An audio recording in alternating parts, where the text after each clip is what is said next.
우리 하나님 찬송 기쁘게 받으신 줄로 믿습니다. 오늘 우리에게 주시는 하나님의 말씀은 고린도후서 1장 3절부터 11절까지 말씀입니다. 고린도후서 1장 3절부터 11절까지 말씀, 봉독할 때에 살아계신 우리 하나님의 음성으로 들으시기 바랍니다.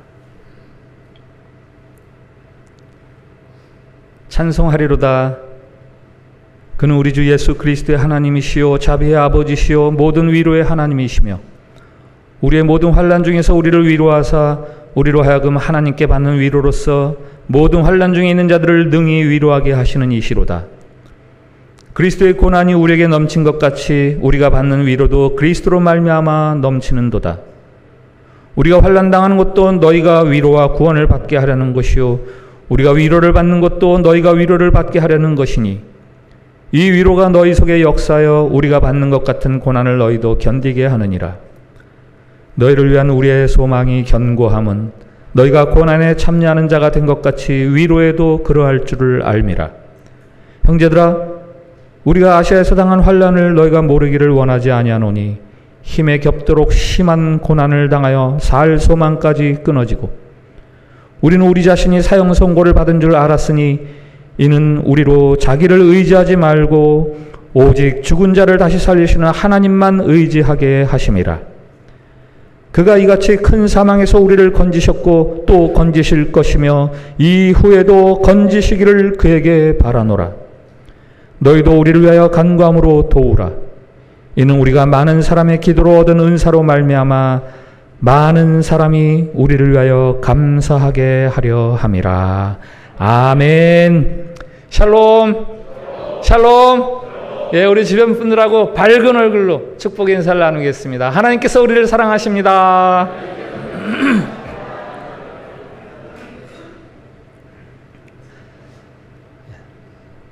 서울의 그 장석교에서 부교육자로 있을 때 장애인 부를 섬겼거든요. 그때 한 20대 후반의 여인을 신방했던 적이 있습니다. 10대 후반까지는 건강하게 잘 살았는데 어느 날부터 하반신 마비가 오기 시작하면서 20대 후반이 되어서는 하반신을 전혀 쓸 수 없는 그런 처지의 여인이었습니다. 그 여인이 제게 눈물을 흘리면서 질문했습니다. 하나님 계신가요? 왜 다른 사람들은 건강한데 저는 이렇게 하반신 마비로 살아야 되죠? 저는 예수님 잘 믿었어요. 하나님 기도 많이 했습니다. 하나님께. 왜 이렇게 제가 이런 어려움을 당해야 되죠? 제게는 그 여인의 그 질문이 그냥 질문이 아니라 피를 토하는 절규같이 들렸습니다. 어디 그 여인뿐이겠어요? 살다 보면 우리가 원하지 않는 전혀 예상치도 못한 받아들이기 어려운 어려움을 당할 때가 있습니다. 어려움은 하나님을 모르는 사람들에게만 있는 게 아니라 하나님을 인정하고 신앙생활을 잘 하려고 하는 사람들에게도 어려움이 예기치 않게 닥쳐오곤 합니다. 오늘 본문의 사도 바울도 그랬어요. 8절 9절에 사도 바울이 하는 말을 들어보세요. 형제들아, 우리가 아시아에서 당한 환난을 너희가 모르기를 원하지 아니하노니 힘에 겹도록 심한 고난을 당하여 살 소망까지 끊어지고 우리는 우리 자신이 사형 선고를 받은 줄 알았다. 편지 시작하자마자 첫머리에서부터 자기가 당했던 어려움에 대해서 이야기를 합니다. 얼마나 그 어려움이 심했는지 이젠 죽었구나 할 정도로 심했다고 말합니다. 고린도후서 11장 조금 더 읽어가면 11장에는 사도 바울이 당한 고난에 대해서 좀 더 구체적으로 진술을 하죠. 내가 수고를 넘치도록 하고 옥에 갇히기도 더 많이 하고 매도 수없이 맞고 여러 번 죽을 뻔하였으니 유대인들에게 40에서 하나 감한매를 5번 맞았으며 3번 태장으로 맞고 1번 돌로 맞고 3번 파선하고 일주야를 깊은 바다에서 지냈으며 여러 번 여행하면서 강의 위험과 위험과 이방인의 위험과 신의 위험과 광야의 위험과 바다의 위험과 거짓 형제 중의 위험을 당하고 또 수고하며 애쓰고 여러 번 자지 못하고 줄이며 목마르고 여러 번 굶고 춥고 헐벗었노라. 매 맞고 돌로 맞고 풍랑을 만나고 위협과 협박 테러를 당하고 배고프고 잠잘 만한 마땅한 자리가 없었고 가난하고, 그럼에도 불구하고 오늘 사도 바울이 3절을 어떤 말로 시작합니까?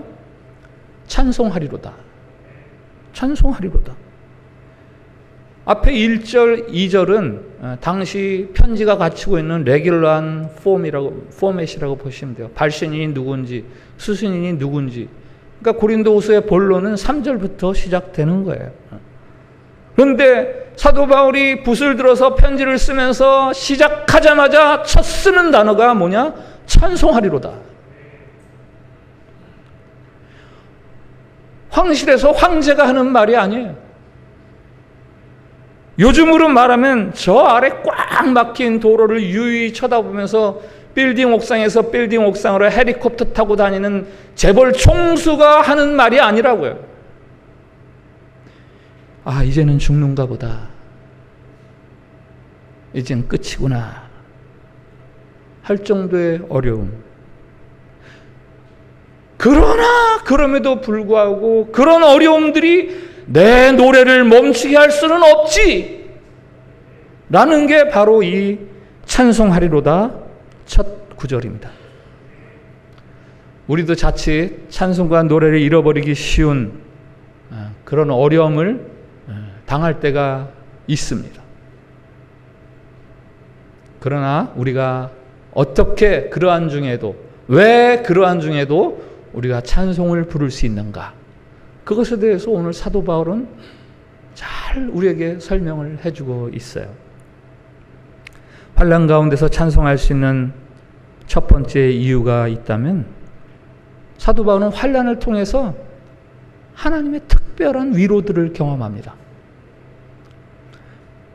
병 들었을 때, 건강할 때 몰랐던 하나님의 은혜를 알게 되고, 궁핍해질 때 비로소 부유할 때 몰랐던 하나님의 은혜를 알게 됩니다. 3절과 4절 상반절 한번 같이 읽어볼까요? 네, 같이 읽습니다. 시작.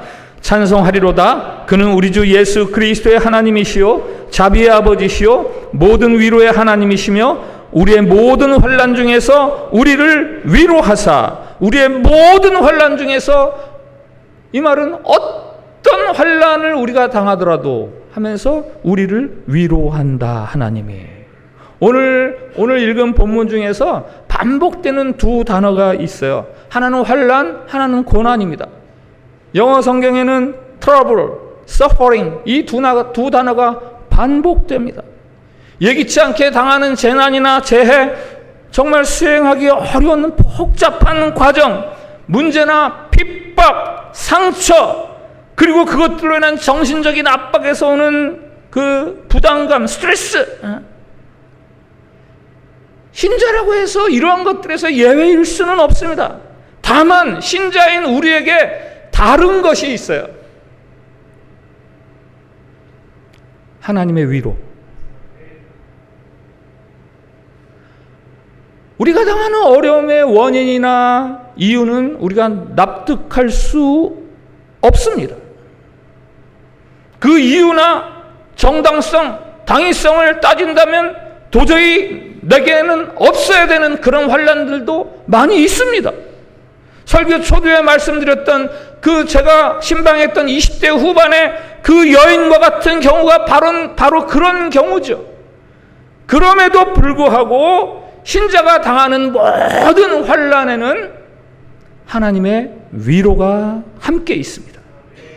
찬송하리로다. 그는 우리 주 예수 그리스도의 하나님이시요 자비의 아버지시요 모든 위로의 하나님이시며, 우리 주 예수 그리스도의 하나님, 여기서는 십자가에서 고통당하시는 예수님의 아버지 하나님을 말하는 거죠.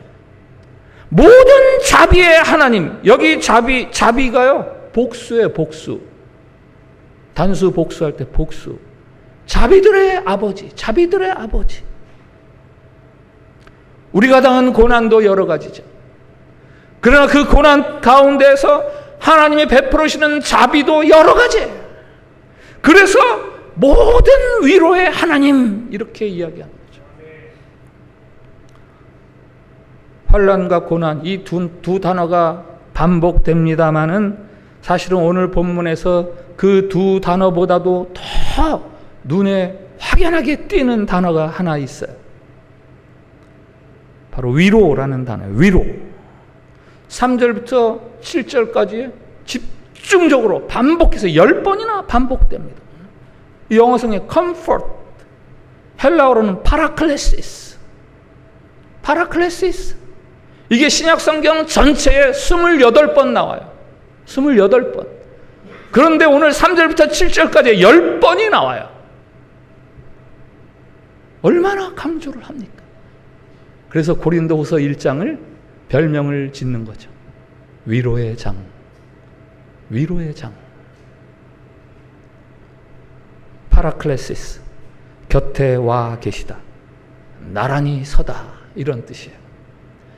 예수님께서 성령을 보혜사라고 부르시죠. 영어로 comforter, 파라클레토스. 이게 오늘 파라클레시스와 같은 어원에서 나온 단어죠. 위로해 주시는 성령님.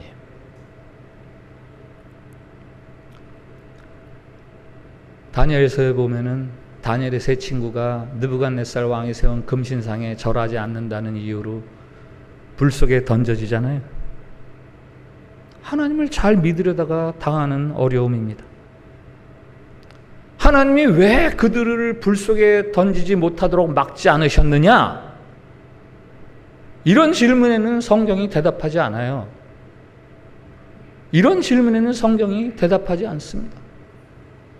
그 대신 성경이 우리에게 대답하는 것이 있어요. 불 속에 3사람을 던졌는데 밖에서 보니까 그 안에 몇 명이 있더라?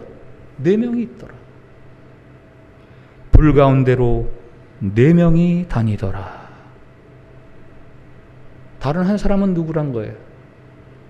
바로 고난당하는 그들과 함께 있는 하나님을 이야기하는 거죠. 하나님이 예레미야를 통해서 바벨론의 포로 생활하는 이스라엘 백성들에게 말씀하십니다. 너희는 그들 때문에 두려워하지 말라. 내가 너와 함께하여 너를 구원하리라. 이사야 선지자를 통해서도 말씀하십니다. 두려워하지 말아라. 내가 너와 함께함이라. 놀라지 말라. 나는 내 하나님이 됨이라. 미국의 인디애나주의 한 시골 마을에 있는 작은 학교에서 있었던 일이 한국에 제법 널리 알려졌어요. 미국의 강사로 초청받은 한국의 유명 목사님이 호텔에 묵는 동안에 그거 신문을 보다가 그 기사를 보고 너무 감동이 돼서 이제 그것을 가는 곳마다 이렇게 예로 들어서 한국 교회에 제법 많이 알려진 예화인데요. 브라이언이라는 15세 소년 이야기입니다. 그가 15살인데 뇌질환을 알아서 수술을 받고 방사선 치료를 하고 하는 그런 과정에서 머리카락이 다 빠지죠. 오랜 결석 끝에 겨우 회복을 해서 이제 학교에 다시 첫 등교하는 날 20명쯤 되는 같은 반 친구들이 브라이언이 오는 날 중요한 결정을 하나 내립니다. 그것은 머리카락이 하나도 없이 오는 브라이언을 생각해서 내린 결정이에요. 브라이언이 와서 자기가 머리카락 없는 것을 부끄러워하지 않도록 우리도 다 삭발을 하고 학교에 오자. 브라이언이 등교한 날 선생님이 교실에 들어와 보니까 브라이언뿐만 아니라 학생들이 다 삭발을 했어요. 아이들이 머리를 깎은 이유를 알게 된 선생님이 감격스러워서 눈물을 흘리죠. 같은 반의 다른 아이들도 다 같이 웁니다. 고난당하는 사람에게 주는 최고의 선물은 같이 있어주는 거예요. 함께 있어주는 거예요. 여러분이 당하는 환난과 어려움 그 속에 우리 하나님이 함께 계시고 함께 고통을 당하고 계십니다. 그 하나님으로부터 위로를 받으시기 바랍니다. 여러분이 당하는 환난의 깊이가 깊은 만큼 여러분이 이전에 알지 못했던 하나님의 위로의 깊이를 알게 되기를 진심으로 축복합니다. 사도 바울이 환난 가운데서 찬송하리로다 말한 두 번째 이유가 있지요. 그 환난을 통해서 내가 성숙해지는 거예요. 내가 성숙해져요. 어떻게? 다른 사람을 위로하는 사람이 되는 거예요. 내가. 4절을 한번 다시 읽어봅시다. 4절 같이 읽습니다. 시작. 우리의 모든 환난 중에서 우리를 위로하사 우리로 하여금 하나님께 받는 위로로서 모든 환난 중에 있는 자들을 능히 위로하게 하시는 이시로다. 우리가 당하는 어려움에서 우리를 위로해 주심으로 이제는 우리가 다른 어려움 당하는 사람들을 위로하게 해 주신다라고 말합니다. 그 뒤에 6절 한번 같이 읽어보겠습니다. 시작. 우리가 환난 당하는 것도 너희가 위로와 구원을 받게 하려는 것이요 우리가 위로를 받는 것도 너희가 위로를 받게 하려는 것이니 이 위로가 너희 속에 역사여 우리가 받는 것 같은 고난을 너희도 견디게 하느니라. 아멘. 우리가 환난 당한 속에서 위로를 받음으로 다른 환난을 당하는 너희들을 위로함으로 우리가 견디는 것 같이 너희들도 견딜 수 있도록 그렇게 한다라는 거죠. 이 어려움을 통해서 내가 성숙해가는, 내가 성장해가는 거예요. 어떻게? 다른 어려움 당하는 사람들을 위로하는 위로자로. 헨리 나우엔을 아시죠? 하버드 대학 교수로 있다가 나중에는 장애우들이 생활하는 공동체, 거기에 가서 그 아이들을 섬기려고 그리로 가서 다 내려놓고 거기서 봉사하던 삶을 살았어요. 그 여러 가지 책을 냈는데 가장 유명한 책 들으라고 한다면은 상처 입은 치유자, 또 Wounded Healer라는 책이 있어요. 상처 입은 치유자인데 건강한 치유자가 아니라 상처투성이의 치유자. 바로 예수님을 두고 하는 이야기입니다. 예수님이 이 땅에 살아가는 동안에 많은 상처를 받으셨어요. 바로 그 예수님이 계시기에 그 예수님이 우리의 치유자가 되신다. 오늘 5절 말씀을 들어보세요. 그리스도의 고난이 우리에게 넘친 것 같이 우리가 받는 위로도 그리스도로 말미암아 넘치는도다. 우리의 위로가 고난을 당하시는 그리스도로 말미암아 우리에게 넘치게 된다라는 고백이고요. 이 말은 앞서 이야기한 어려움을 당하는 사도 바울이 그 어려움 속에서 그리스도를 바라봄으로 얼마나 많은 위로를 받았는가 하는 그 자기 간증이에요. 다 농축되어 있는, 한마디에 농축되어 있는. 그리고 이제는 그리스도로 인한 그 위로로 말미암아 이제는 나도 다른 고난당한 사람들을 위한 위로자가 된다. 그래서 어려움 가운데서 찬송하리로다 라고 노래할 수 있는 거죠. 어려움 당하는 사람들에게 두 가지 반응을 예상할 수 있습니다. 하나는 아주 부정적인 반응이죠. 자기 방어를 위해서 타인에게 공격적이 되고, 아니면은 피해의식에 사로잡혀서 아주 폐쇄적인 사람이 됩니다. 그러나 다른 하나는 아픔을 경험하로 인해서 오히려 이해의 폭이 넓어지고 다른 사람에 대해서 관용할 수 있게 되고 다른 사람을 품어주는 사람이 됩니다. 미국의 성격이 괴팍한 여류 문학가 이야기가 있습니다. 이 여인의 즐거움이라고는 그저 집에 늘 있으면서 집에서 글을 쓰고 고등학교 다니는 아이를 돌봐주는 것, 그게 이 여인의 삶의 전부예요. 근데 고등학생이던 이 아들이 어느 날 친구들 같이 차를 타고 가다가 교통사고를 당하면서 죽어버려요. 그 충격으로 그녀는 더욱더 폐쇄적이고 고립된 삶을 살면서 심지어 이제 우울증이 걸리는 거죠. 뭐 여러 가지 심리 치료를 받지만 나아지지를 않습니다. 그러던 어느 날부터 그 여인이 이 우울 증세를 벗어나기 시작해요. 자기 아들과 같이 자동차를 타고 가다가 아들 죽을 때 같이 죽은 친구의 어머니, 그 어머니가 자기를 방문하고 나서부터예요. 사람들이 너무 궁금해서 물었습니다. 그 여인이 와서 뭐라 그랬어요? 뭐라 그랬길래 당신이 회복되기 시작했습니까? 그녀가 대답하죠. 아무 말도 하지 않았습니다. 그냥 저를 꼭 안고 울더라고요. 저도 그녀를 꼭 껴안고 같이 울었습니다. 자기와 똑같이 사랑하는 아들을 잃어버린 여인, 함께 고통받는 다른 여인을 품을 때, 서로 부둥켜 안을 때 그 여인에게서 치유가 시작이 됩니다. 고통받는 사람에게 필요한 사람은 고통을 아는 사람이에요. 지금 여러분이 고통당하고 계세요? 그 고통으로 인해서 이제는 여러분이 다른 고통당하는 사람들을 위로할 수 있는 사람이 됩니다. 상처 입은 치유자. 상처 입은 치유자이신 우리 주님이 여러분이 당하는 그 어려움들을 통해서 이제는 여러분들이 다른 사람을 치유하는 치유자가 되게 해주시니까 그 사실을 알고 있는 사도 바울이 찬송하리로다 하면서 어려운 가운데서 찬송을 드리는 거예요.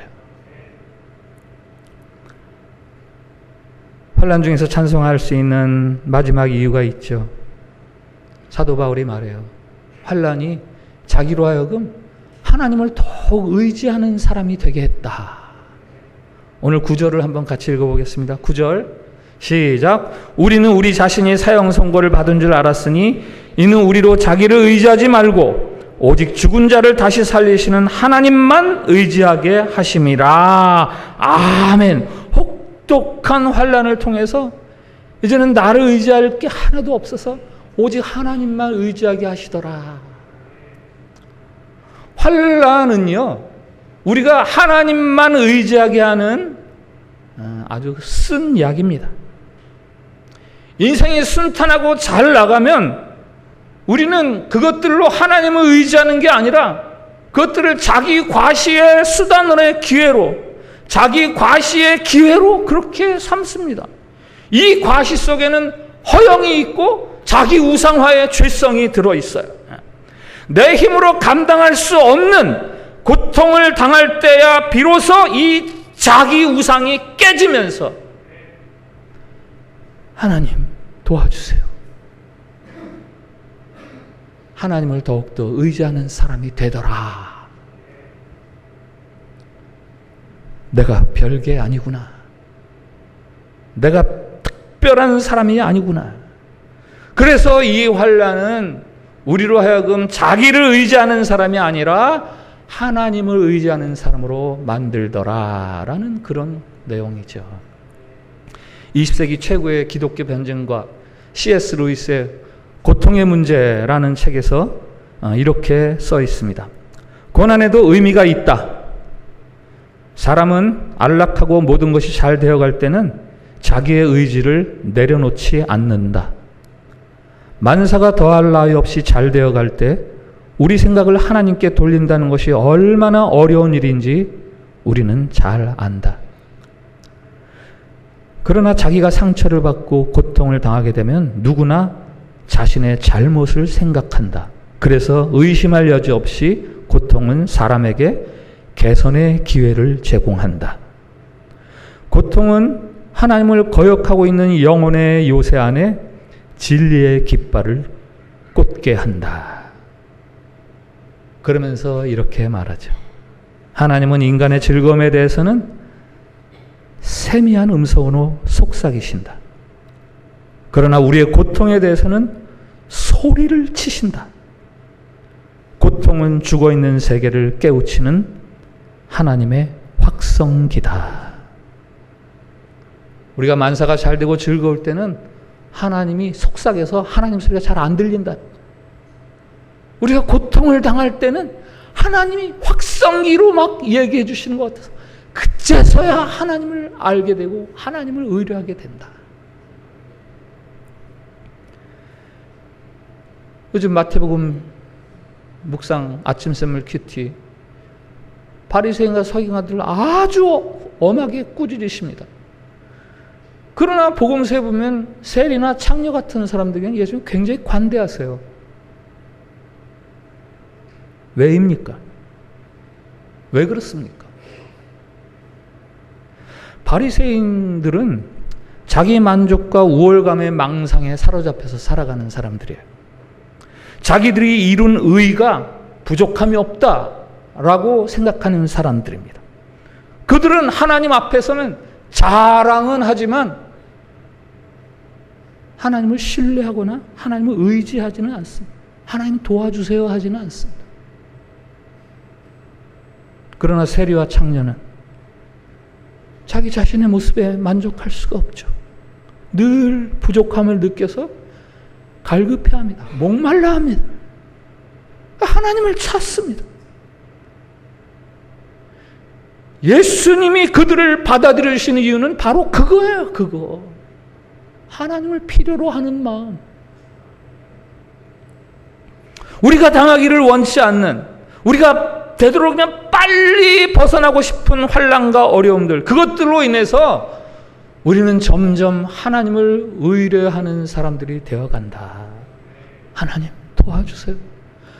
하나님 도와주세요. 제 힘으로는 안 되는 거 아시잖아요. 하나님 앞에서 고개를 숙여요. 그래서 사도 바울이 그 사실을 알게 되면서 어려움 가운데서도 찬송하리로다 라고 찬송을 부르는 거죠. 하나님께서 우리로 고난을 겪게 하시는 이유는 우리가 내 것이라고 여기는 그 모든 것들이 다 나를 떠나야 되는 그 순간, 이거는 내 거지 라고 했던 것들이 떠나야 하는 그 순간, 그때가 언제인지 아시죠? 그때가 되면 우리가 누구를 의지해야 하는가, 그것을 가르치기 위해서예요. 오직 하나님 한 분, 그 하나님 한 분만을 의지하는 법을 배우도록 하기 위해서 하나님, 우리가 살아갈 때 우리 힘으로 감당할 수 없는 어떤 것들을 경험하게 하시면서 이제는 하나님을 의지해야지, 이제는 하나님을 의지해야지 라고 우리를 깨워주시는 거예요. 시인 정호승 씨가 상처가 스승이다 라는 글에서 이렇게 말합니다. 별이 뜨지 않는 인생이란 죽은 인생이나 마찬가지입니다. 그 누구도 밤을 맞이하지 않고서는 별을 바라볼 수 없습니다. 그 누구도 밤을 지나지 않고는 새벽에 다다를 수 없습니다. 밤이라는 상처를 통해서만 비로소 우리가 별을 보게 되고 새벽을 맞는 기쁨을 얻을 수 있다. 그래서 이제는 밤에도 노래를 부를 수 있다라는 이야기죠. 내 것이라고 여겼던 것들이 사라지는 순간 아무것도 내게 남아있지 않다는 것을 깨닫게 되는 그 절대 고독의 순간, 계속 내려가기만 하는 인생의 비탈길에서 주저앉아버리고 싶은 그 순간에 우리가 만날 수 있는 유일한 한 분이 계십니다.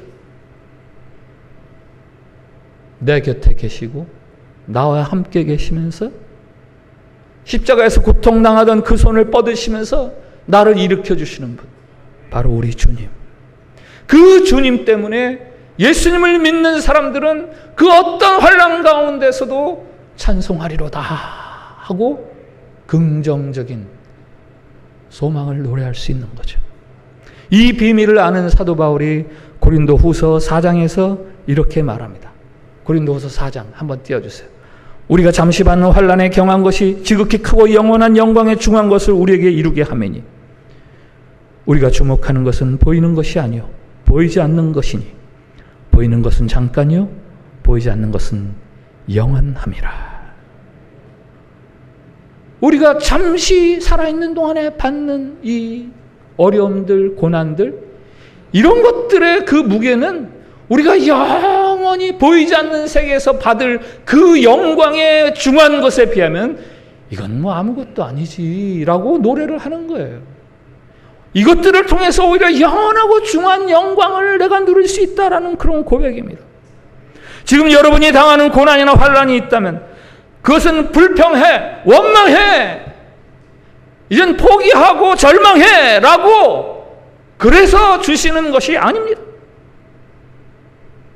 그 속에는 여러분을 포기 못하시는 하나님의 그 아픈 여러분을 향한 사랑이 담겨 있습니다.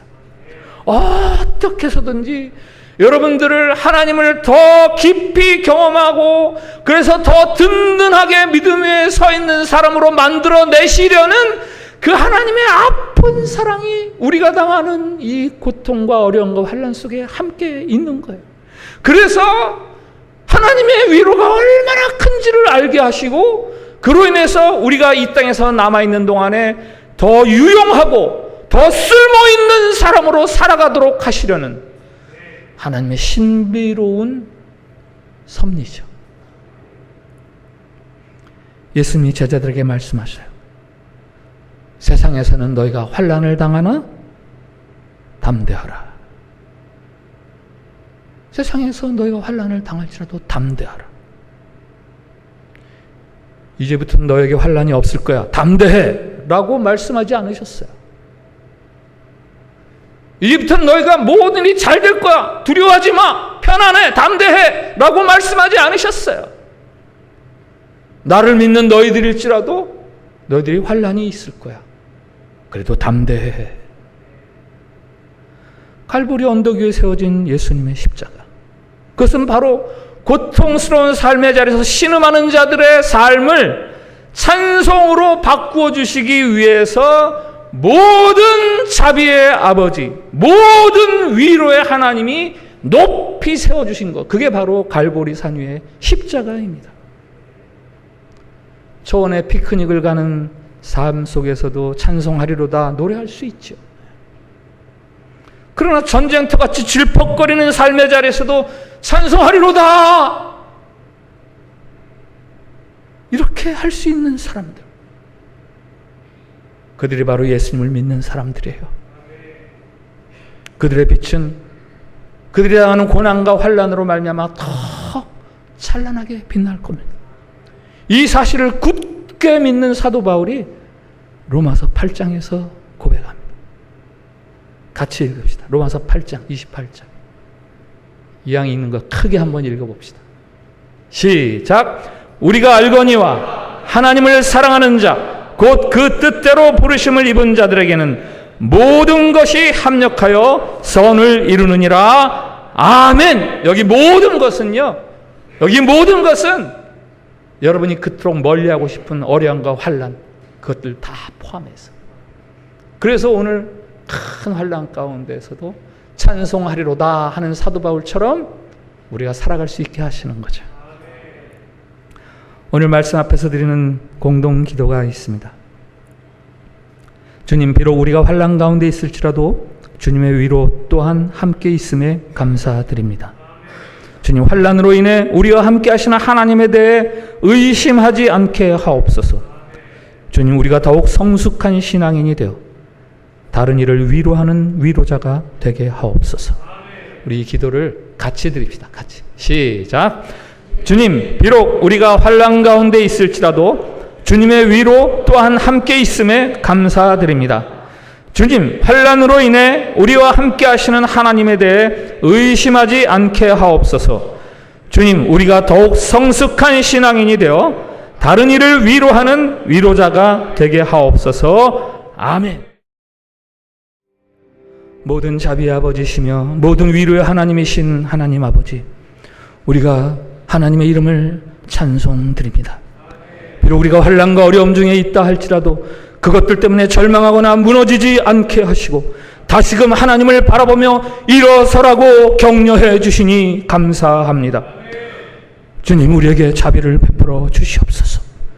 주님, 우리를 위로해 주시옵소서.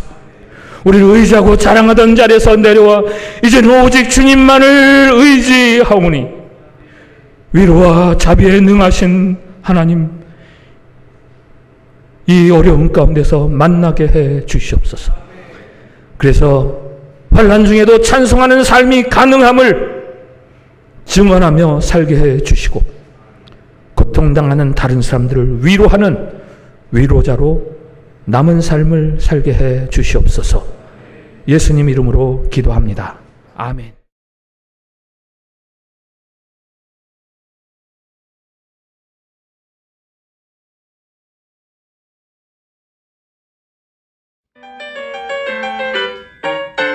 날 사랑하는 채 비록 헤어졌으나 어머님의 무릎 위에 앉아서 재미있게 듣던 말, 그때 일을 지금도 내가 잊지 않고 기억합니다. 귀하고